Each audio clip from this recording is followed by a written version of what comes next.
आज मी तुम्हाला कोकणातील पारंपरिक ब्रेकफास्ट रेसिपी दाखवणार आहे.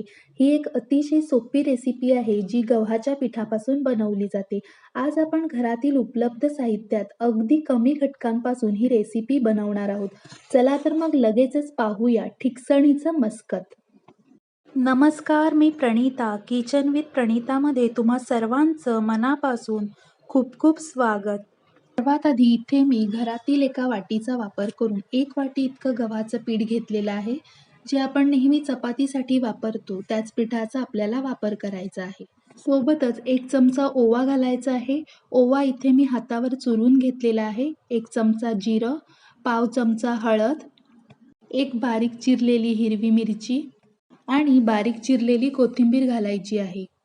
आता यामध्ये आपल्याला चवीप्रमाणे मीठ घालायचं आहे.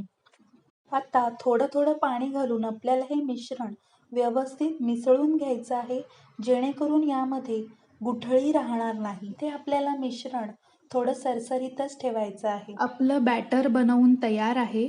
मिश्रणाची कन्सिस्टन्सी तुम्ही पाहू शकता. आता ठिकसणीचं मस्कत बनवायला घेऊया. त्याकरिता मी गॅसवर तवा कडकडीत गरम करून घेतलेला आहे. आता त्यावरती आपल्याला तेल लावून घ्यायचं आहे, जेणेकरून मिश्रण तव्याला चिकटणार नाही.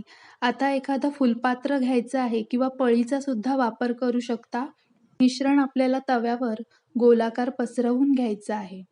आता हे गव्हाच्या पिठाचे घावण आपण दोन्ही बाजूनी छान खरपूस असे भाजून घेणार आहोत. बघा किती सुरेख रंग आलेला आहे. दोन्ही बाजूने खरपूस भाजून झाल्यानंतर आपण एका प्लेटमध्ये काढून घेणार आहोत. अशा प्रकारे आपल्याला गव्हाच्या पिठाचे सर्व घावण बनवून घ्यायचे आहेत. आपले मस्त जाळीदार गव्हाच्या पिठाचे घावण बनवून तयार आहेत. हे घावण तुम्ही दह्यासोबत किंवा खोबऱ्याच्या चटणीसोबत खाऊ शकता. रेसिपी थोडी तरी आवडली असेल तर किचन विथ प्रणिताला सबस्क्राईब करा. चला तर मग पुन्हा भेटूया अशाच पारंपरिक रेसिपीमध्ये. धन्यवाद.